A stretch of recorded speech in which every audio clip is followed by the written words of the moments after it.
Thank you so much. I'm honored and delighted to be here. Well, the theme is celebrating the past, present, and future. I think I'm here as ghost of Christmas future today, technology-wise. I have no conflicts. I'm funded largely by the Defense Department, and I write books when I get enough time to do it. I'm a little late on those, though.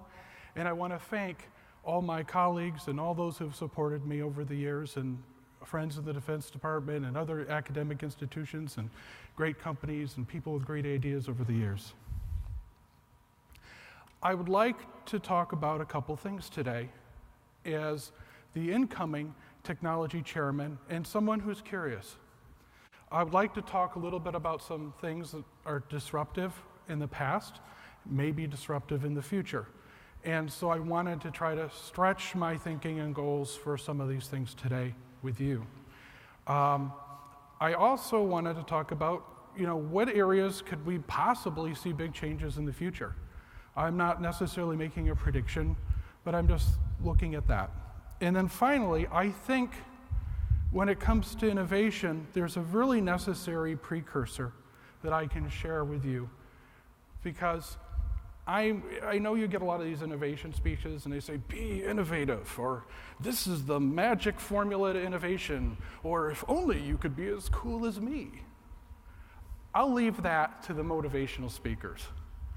But I do think that everyone can be innovative if they find their own niche and way to do it.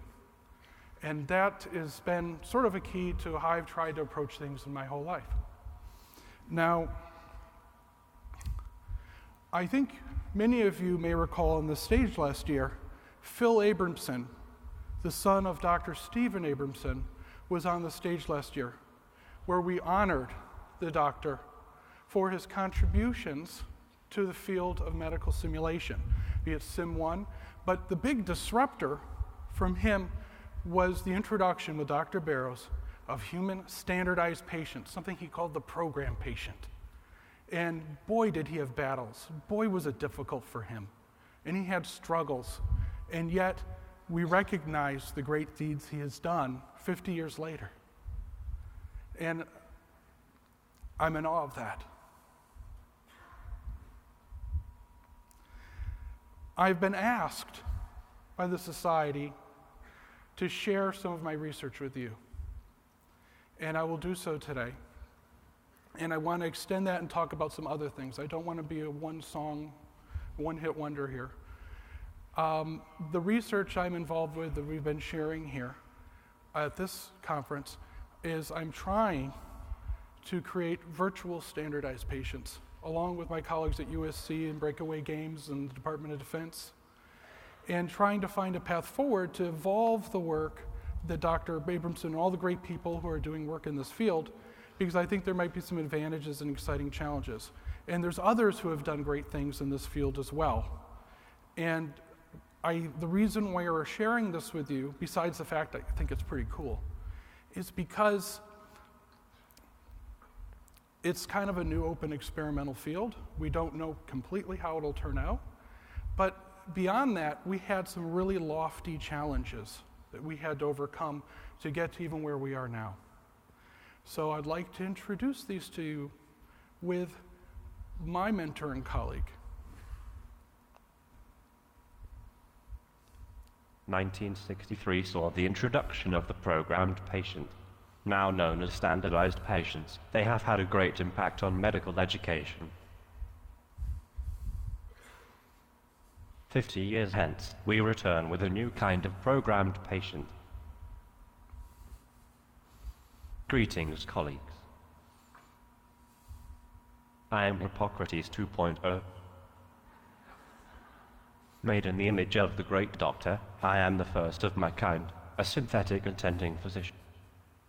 Today, I am proud to introduce to you my virtual standardized patients.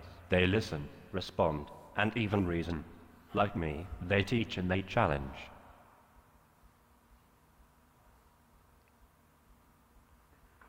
Hello. Hello, Doctor. I'm Dr. Cole. Nice to meet you. Nice to meet you, too. What brings you in today? My ear really hurts. That's why I'm here. Tell me more. Well, it started about 3 days ago and was just irritating. At first I thought it would pass on its own, but the ear pain just kept increasing. That's when I started taking Margarin. I see. It's getting hard to sleep now because the left side of my face is starting to hurt too from it. The medicine I took isn't working anymore. I'm sorry to hear that. Thanks, doctor. I appreciate that.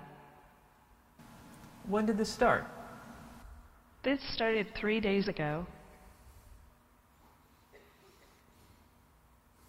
How can I help you? I'm having chest pain.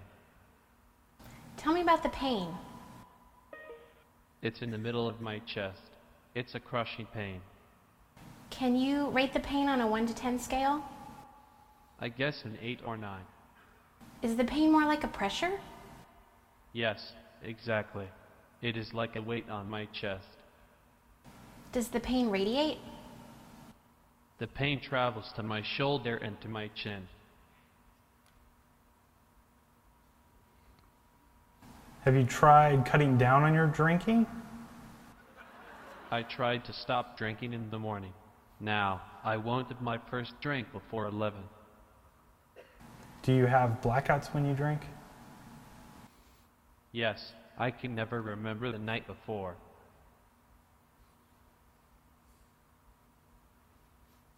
Are the headaches on one side? They are on one side, usually the left. Are the headaches steady? The headaches are not constant. They pulse on and off. Do you see anything strange when you have the headaches? Sometimes I see spots and white jagged lines.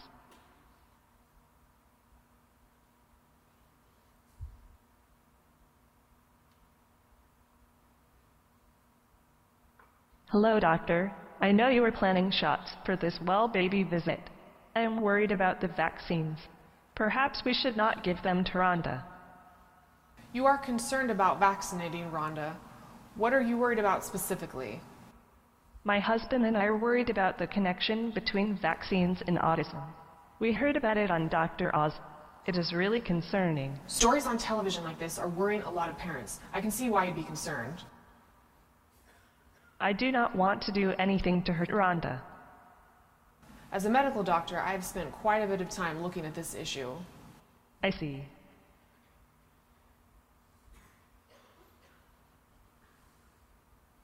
Do you follow sports?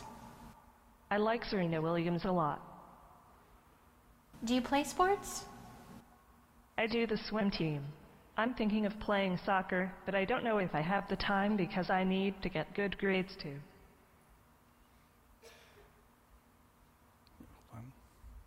A little more. Remember, always, do no harm.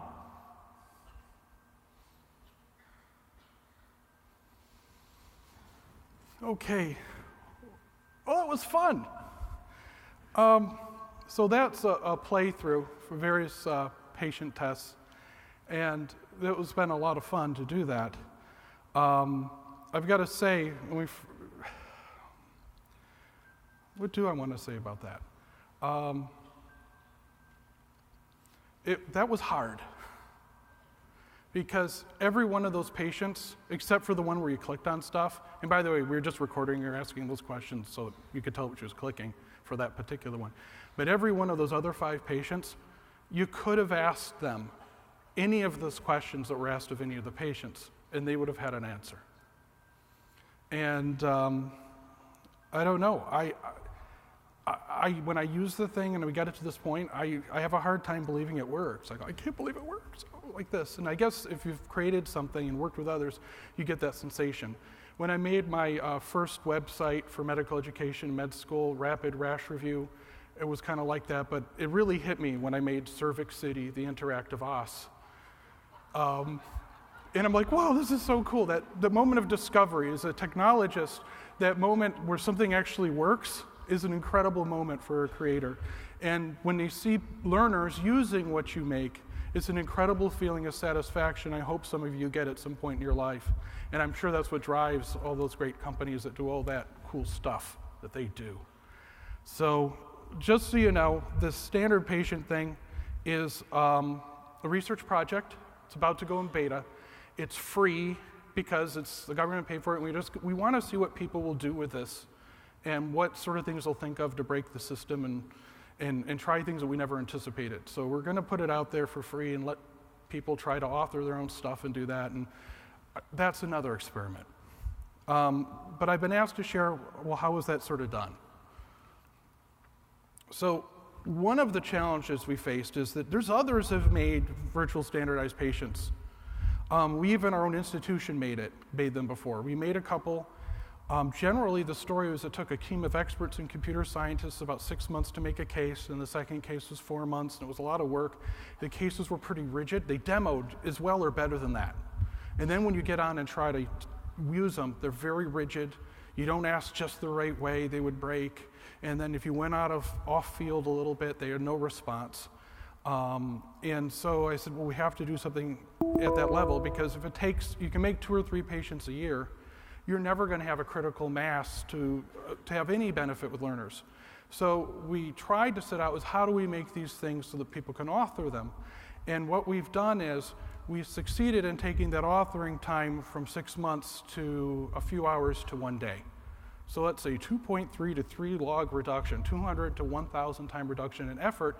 And more importantly, the author needs to be a medical educator, not a computer scientist. So that was a goal we succeeded with, fortunately.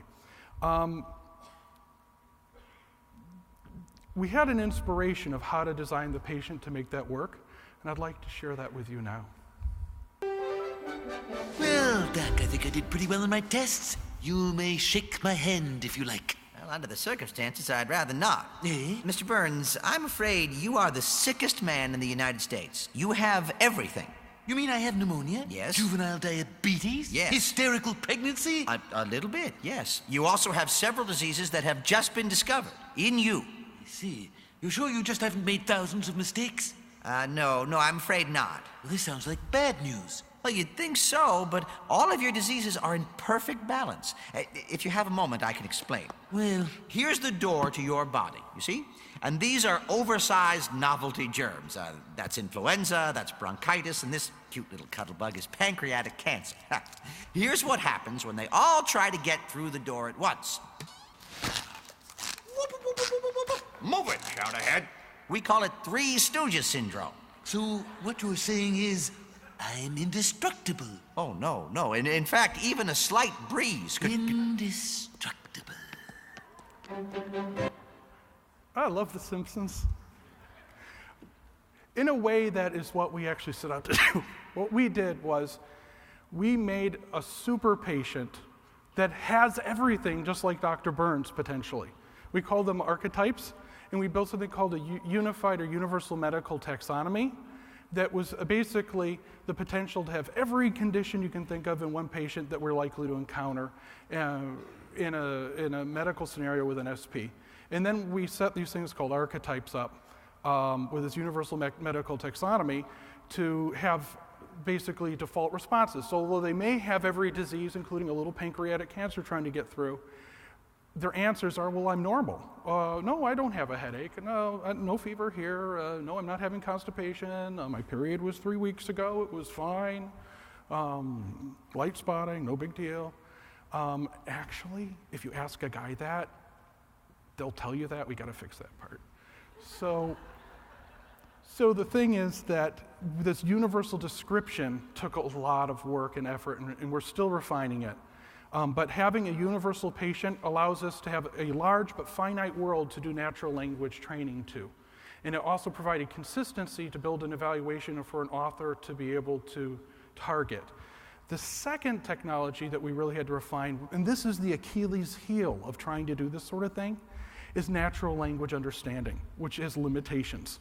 I know that we have great Cortana and Siri and Google Voice now, and they're getting pretty good, but they also do a lot of silly things. Right now, if our computer doesn't understand something, it says, no, I have not had electroshock.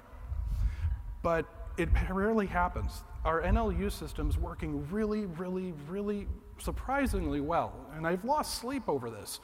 And the reason is I found some really good NLU people, and we tried different things, and we built 3 natural language understanding systems on top of each other. And it goes, let's try this one first to identify what type of question you're asking. And then we have things that correspond to that. Then we'll do a statistical Bayesian matching thing here. And then if not, we'll look for some unusual word and just search it like Google. But we rarely get to that third step. So we find that you can ask a lot of things different ways. And then we used you as guinea pigs. In the government corral, we asked, why don't you play with this patient? And we're collecting language training data from all these people. And we told some of you, but not all of you. So it may not have been quite informed consent. And then the third thing he did was, fortunately, at the institute I'd work at, they did a lot of cool virtual human stuff and made graphics for the movie Avatar and did all these cool things. And they had like $30–40 million of technology just sitting on the shelf. And it was just there. I'm like, well, let's use this. So we use something called SimCoach, which is a virtual human platform where you can take text and it generates the animations and the artificial intelligence and sequences and makes it look like a human and streams it down on the web to your browser. And so I'm like, well, maybe we could adapt this. So we did. So those are the 3 chunks of what we did to make that happen. Then we made these archetypes, which are the patients. We have 48 patients that come in thin, fat, and medium, as well as different levels of gravidity. We have 2 pregnant patients, and we're working on kids and teens. And I'm having to make synthetic voices for kids, and we're bending a female voice to make a teen girl's voice, but that 13-year-old boy, that's a very unique voice, so we're having to have one of those made. It was pretty expensive. They're doing it in Scotland, and we need a sample voice. And I was at a TGI Fridays coming back from a trip, and I heard the voice. There was this one, oh, Mom, I'm gonna work out like this. And I'm like, that's the voice. And what do I do? Do I go up? Hi, lady, I like your son's voice. Can we record him? And I said, no, I probably can't. I'll let the talent agency find a kid for that. I'm a pediatrician, but that might creep someone out. So we have these archetypes, which has a default answer set, a default set of nonverbal responses and other things. And then based on their age, they may have the heads questions, or they may have activities of daily living. And in the interaction framework, this is what the structure of a patient looks like up on your screen. We divided the medical interview part to social, medical history, review of systems, history of present illness. What's important about history of present illness is that there's a narrative state machine, which chunks a story that's broken into little pieces. So you get the chief complaint, and like, well, tell me more about that. Okay, I see. And it gives you a little bit more of the story. So if you're an open-ended questioner and you listen to the patient, you might get a lot of the case without having to go through an encyclopedia of questions. And then finally, we have a sharing model. So Dr. Ernst creates a case about endocarditis. Dr. Garcia may want to come along later and says, I want to adapt this to a different audience. So I want to take this off the community, make my own version. And we credit Dr. Garcia and Dr. Ernst for that creation. It's a sharing model. Okay, let's move on. Now, I love SPs. I love all kinds of modalities of education. For some reason, have you ever seen the reaction of a medical student if you drop the words SP or OSCE in front of them? That's it, sometimes. There's a lot of anxiety about judgment. There's a lot of paranoia about capricious judgment, how this will affect my grades, and all these things. And I really don't know why there's so much tension amongst the medical students about these experiences. They're meant for them to learn, but there is. And we know from research that virtual characters help ease that anxiety. But the other thing they ask us is, what can I do specifically to do better next time? What is the specific thing? So I thought that was important, and trying to aim for that. And I'm going to go a little bit more briefly through here, but basically our assessment plan is something called Inference RTS, which is called Real-Time Strategy, RTS. And we took game-based approaches to gamifying the conversation between the doctor and patient, or the nurse practitioner and the patient. And basically we associate, this is the authoring tool, and here we ask about swimming as an infectious disease risk. I swim in the pool all the time because I'm on the swim team. I don't swim in lakes because lakes are gross. So questions about being in lakes or hot tubs or whatever will all lead here. And so we tag swimming as an important thing to the case for the otitis externa patient. The game is to collect all the tags as many as you can in the fewest numbers of turns. Open-ended questions potentially have a lot of tags bundled into them. So that was kind of how we approached that. Now, there are some considerations when considering someone being judged by a computer, though. What do you think? Do you wish a frank evaluation? It lacks the harmony that characterized this particular temple, and the Dakran culture in general.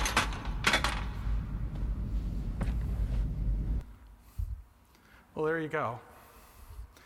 I would like you to see an interaction like you saw before with a patient, this time from the computer's perspective. Imagine being inside the computer's head, and here's one who has a patient who's kind of dribbling out information, and we're going to see those tags light up, and if you pay attention to the upper left part of the screen, you'll see what the computer's detecting based on speech acts.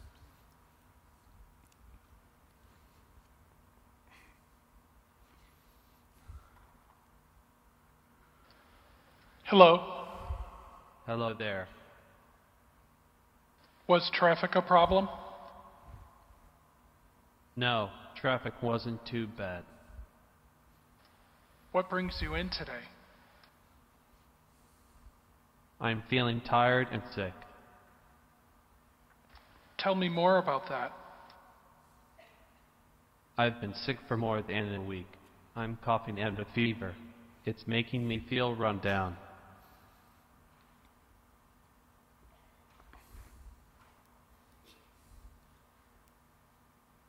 Okay, let's advance a little bit here.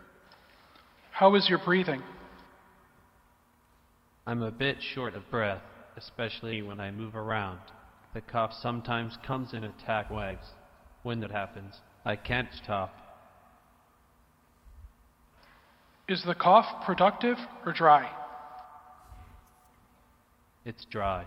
Nothing comes up. All right, I just don't have the patience to watch videotapes. So that was the approach to that. This feedback thing is kind of incomplete, but what you see up the upper left is what a learning curve. And the particular learner had a long slog, but performed well, and we'll have a list of things to improve probably at some point. Here is the mind map that you saw on the computer. This is what a learner would see. And think about a map where you're conquering enemy territory, and the enemy territory that this learner did not conquer is all in gray. Maybe we could have them click to uncover a few items, but this is a low performance example. And here's a high performance example where someone's done really well except in a specific HEENT sort of system. Yeah, I like that visual approach because you can get a lot of information through like a visual gestalt, which I think is cool. So moving on to the future a little bit more and some other areas of simulation that are exciting, I want to talk about three things that I have some thoughts. First of all, high fidelity simulators and mannequins. We've got the best stuff. And a lot of this stuff has been extensions of Sim 1 or some Harvey or some of the Resusci Andy and some of those pioneers. And a lot of it's been incremental. We're building new versions of a lot of the same things that were pioneered. I have struggles with this technology. I like it. I was actually, where I was training, the second customer in the US for a particular product that's very good. I won't name it here, but it rhymes with Sim Plan 3P, and I liked it a lot. But I was troubled sometimes by how I see them used. In some ways, I see people I question these high fidelity simulators. Are they really high fidelity? Sometimes, yes. If you're training for anesthesia or ACLS, they're super high fidelity. If you're training for trauma, they can be used pretty well. What about a heart attack? Maybe. What about transient ischemic attack? Well, maybe. I saw someone get congressional funding for evaluating sequelae of mild traumatic brain injury with mannequins. That's insane. Every simulator has a finite range of functionality. Some people will invent cool things. I want to put a hemorrhage thing in here and do that and then extend that range. Some people will take things a little too far because this is what's in my toolbox and what I have. And you've got to use common sense with any of these things. What I'd like to see with a mannequin, I want to be able to talk to one. I want to be able to have a mannequin sit up and do a cooperative physical exam where they sit up and I go, okay, take a breath in now and listen in and do those things. I'd like a mannequin to judge me like Data did with the boy. That would be so cool. I know that's far in the future, but that's what I'd really like. Another thing I'd like to talk about is something I call super assessment. I'm a big fan of automated assessments by our systems and objectivity from them. I think that is a very hard thing to do when you create a simulation. It's often a step that kind of people just don't quite make it through. I got this great scenario, well, how do you measure things and how do you report it back and help the people? That's actually sometimes the hardest part. And there's a lot of great science around that. Super assessment is the idea of, I think another form of it is that we have this thing called competency milestones ACGME is interested in, where we're looking at an overall gestalt over many experiences to get an idea of where you are in various places. And I think that if we can collect a lot of things and how you do in various types of simulations and tie those to competency levels, that over time we can build a predictive model that I think would be great. This picture here is from the Minority Report, the Philip K. Dick book, where there's a future where we could predict crimes in the future and they arrested people before they did something. As a medical educator, I'd like that power to prevent medical errors. That would be cool. And I've talked about an idea, and actually going back to, I talked about that idea, and actually in this week's MedSim magazine, I have an article that I wrote about a concept where maybe we could take medical records and build a model of the medical records a physician produces and see what their exposure profile is to patients, and maybe based on their specialty, we can predict skills decay based on not seeing certain things enough, and maybe have an intervention where we do a quick spot assessment and say, is there decay here? Maybe we could add retraining into their existing schedule. So instead of a 3 o'clock Thursday patient, they've got a virtual patient of some kind. I think we could do things like that. And I know there's a couple of research teams actually trying to study this concept to see if it's viable. There's also research teams that was involved in a program to help create something called Advanced Modular Mannequin, which is a reference design to make an open source attachments and software interfaces for mannequins so that we could hack them and modify them ourselves and do cool things. I think those are pathways to doing really wonderful things. So I'd like to get a show of hands. Who here has been on like a humanitarian trip or gone to the developing world to see patients? Was it awesome? Was it great? It was for me. And I kind of wondered why. Not just the fact that we're helping people, but I realized I don't have all this charting. I hate charting. No one told me when I went to medical school I was going to spend a quarter of my day writing freaking notes. Ew, I hate it. So, let's abolish medical records as we know them. And the question here, and by the way, I don't have an answer for this yet, but the concept is this. Can we take medical simulation technology and extend it outside of medical simulation into the world of practice? Can we take some of these cool technologies and say, find a way to aid how I practice? And so, I know some great innovators here are doing that. Okay, one warning. We don't have time, we don't have room for partisanship. Here we have the rock'em sock'em robots, and we have high fidelocrats and virtual publicans. Our work is too hard and difficult, and the funding's too scared to fracture. Okay? There's no one thing that does everything. The answer is not this. The answer is this. It's an ampersand. It's an and. We need mannequins. We need awesome task trainers. We need good methodology. We need simple things. It's good to suture with an orange. That's awesome. It's an and. Think of a broad pathway to your medical education. I implore you, don't be a partisan of one thing. It's great to have an interest in a particular area, like I do.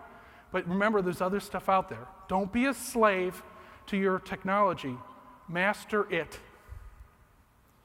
So I have a few points. Innovation is creating something new. Remember that. When someone says something innovative, is it really new? Innovation is possible at every level and in multiple scales, including yours, wherever it is, whether you're a paramedic or you're a CEO. Sometimes you have to know to listen to the good ideas of others. Other times you should ignore everybody and go with your heart and go with something you know is right. Don't be a thrall to your technology or your Simpsons or your thingy you spent a bunch of money on. Master it. Always think of your learner. That's why you exist. The term doctor means teacher. And remember simplicity. Don't be a thrall to the fanciest thing. Use the simplest thing that works, that achieves your learning objectives. Simple things are often better than complex things. I would like to say with you, my colleagues, that we are a society that has come together to foster a common interest in medical simulation. We share a passion, but we have different backgrounds, and we have different talents, and we have different goals, and what's great about that is that we can come together as a society and be something much stronger and greater and wonderful than we can do alone. That's why we're here at the SSIH. That's why this place exists. And together, we can create a much more attractive, useful, vibrant future for medical education. Thank you very much.